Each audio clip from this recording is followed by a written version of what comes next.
108 ಸೂರ್ಯ ನಮಸ್ಕಾರ day 2. It's not on easy task. ನಿನ್ನೆ ಮೊದಲನೇ ದಿನ 108 ಸೂರ್ಯ ನಮಸ್ಕಾರ ಮಾಡಿದ್ದಕ್ಕೆ ಬಾಡಿ ಸ್ವಲ್ಪ ಟೈರ್ಡ್ ಆಗಿತ್ತು, ಆದರೆ ಮನಸ್ಸು ತುಂಬ ಶಾಂತವಾಗಿತ್ತು.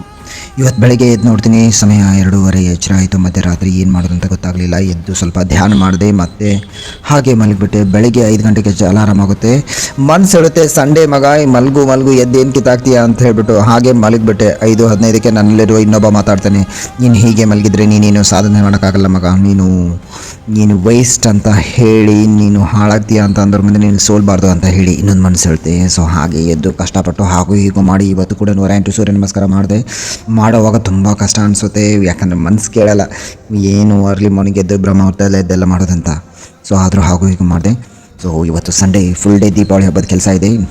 ನಾನು ಇವತ್ತು ಮನೆ ಫುಲ್ ಪೇಂಟಿಂಗ್ ಕಂಪ್ಲೀಟ್ ಮಾಡಬೇಕು. ಎಲ್ಲರಿಗೂ ದೀಪಾವಳಿ ಹಬ್ಬದ ಶುಭಾಶಯಗಳು. ಆ ದೇವರು ನಮ್ಮೆಲ್ಲರಿಗೂ ಒಳ್ಳೇದು ಮಾಡಿ. ಹಾಗೆ ಈ ಮೆಸೇಜ್ ಇಷ್ಟ ಆದರೆ ಸಬ್ಸ್ಕ್ರೈಬ್ ಮಾಡಿ. Thank you.